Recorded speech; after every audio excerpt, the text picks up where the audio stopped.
Oh, hi all. Welcome back to the 1 minute farming videos and the John Deere 1943 John Deere Model A. And in the last video I left it that I was going to remove the pistons and conrods, which all in all went quite swimmingly. I cleaned out all the carbon in the last 1.5 inches of each cylinder bore. Put in a load of WD-40 type material. Undid the rod caps off the crankshaft, and then gently just pushed the whole piston and rod assembly out this way. I did have to lever it a little bit with that piece of wood, gently, using the crankshaft as a bit of a sort of lever point. But all in all, they came out all right. The bores themselves are in fair condition. There is a little bit of wear in there. I would say there's a good 1/1000 of an inch lip here on the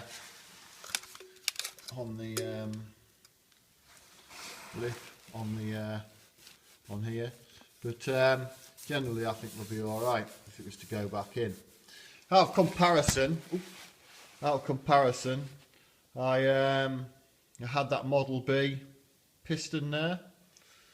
That one's actually scrap. Well, I'm saying it's scrap.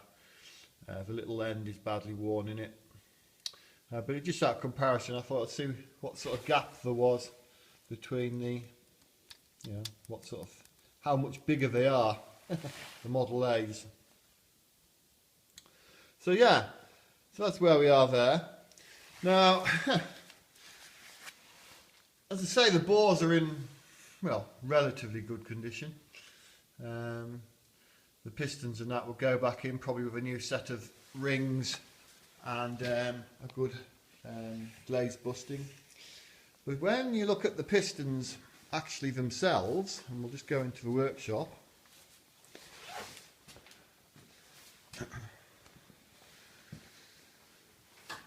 I would say every picture tells a story. Well, how's that then? Look at those grooves in that piston there. I mean, they aren't just light grooves, they are serious score marks. Now, I'm guessing that the reason that engine's got liners in is because at some point in its life this piston has picked up in its bore and seized it up. It's got some serious grooves. These grooves are not in the actual liners now, so obviously this damage has taken place at a much earlier stage in its life, and that's what I'm thinking now, is that that's why the liners were fitted.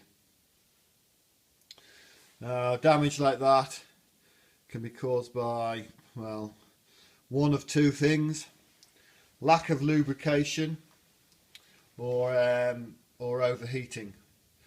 Now, my little bit of knowledge would suggest to me that that actually has occurred due to probably overheating.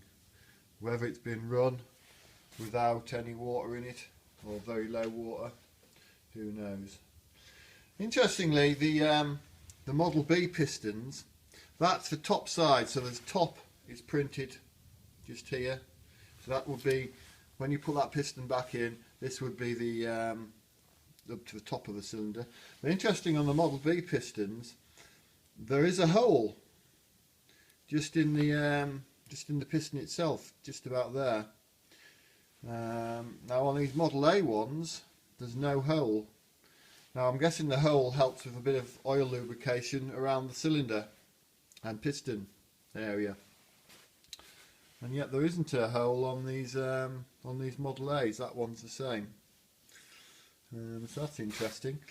Another thing is that whoever put this engine back together originally, since putting the liners in, had very little knowledge of a piston ring gap. That isn't far off how I took the pistons out. There was one that was twisted right round out of the way, but the other three were very much like that. And this piston actually took a lot of getting out because it's had a lot of blow-by on it, and I know that because when you look you can tell by all this carbon on it. A massive amount of blow-by, and there was pretty much a similar story on this side. The rings weren't gapped particularly well, and this one too has had a lot of blow past. So combustion gases up here at the business end have been able to find the way past the rings, back down the skirt and into the crankcase, and that's what I call blow-by. Now if we just, got the mass of these, turn this upside down, as I say, we should be able to see.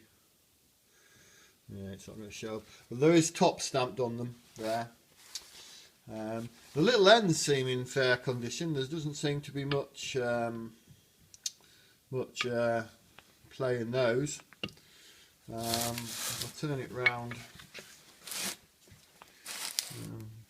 The bottom side of them were much oilier than the top.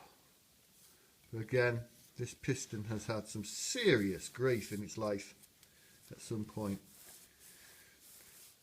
Really has, badly grooved. I think if I was to rebuild this engine, I would possibly, oh,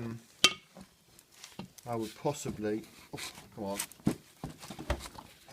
possibly, there we go, crash. I would possibly look for a new set of pistons. Yeah, but no, it's had some trauma in a past life. It's interesting as well why there's like these panda marks on it. So whether there's some metal gouged out of those, I don't know. Could be, but there you go. I haven't been able to find any marks as such on the crowns to say whether they're standard, but I would guess they probably are. There'd be no reason to put liners in and not make them standard, standard sort of for standard size. So yeah, so that's a story to tell anyway. I would say that damage, that is an original piston, and that damage has been caused by either lack of lubrication or overheating, and then that's why it's had a set of liners put in. And obviously at the time we felt that the pistons would go back in, which they have done, and they must have worked quite well, because we know there's at least a good thousandth of an inch wear on the liners.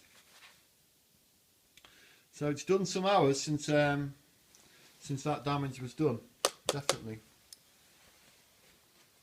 So yeah, so going back to the tractor again, as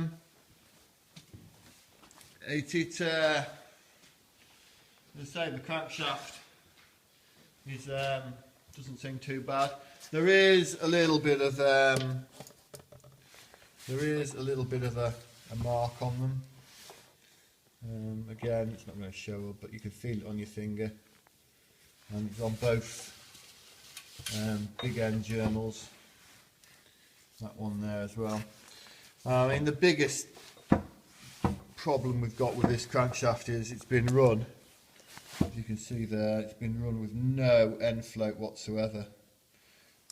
That boss on the flywheel should be tight up against the bearing, the mains bearing, and as you can tell, we have a lot of end float. So it's been doing a lot of clattering around, detrimentally as well, unfortunately, to the teeth. Not so much on the camshaft gear, but on the gear on the crankshaft. I can see there is slight damage to those teeth. In fact, there's quite a bit of more play than I think there should be between the two gears. But I'd be happy to risk it and put it back together with those components. Yeah, but I think we would have to find a new set of pistons for it. And I would get the bores measured up, and if the case might be that you would have to put a fresh set of liners in it, I don't know. Time would tell. But yeah, I have had a lot of encouraging comments about the V8 conversion. Yeah, definitely. So it's made me more enthusiastic than ever to see if it'll work. Yeah, so there we go. We shall see. We need to get the block out, and I need to drop the V8 into the frame and see where our lines intersect from the crankshaft on the V8 to what will be the new shaft that will go through the crankcase. But no, it's going to be good. It's going to be good.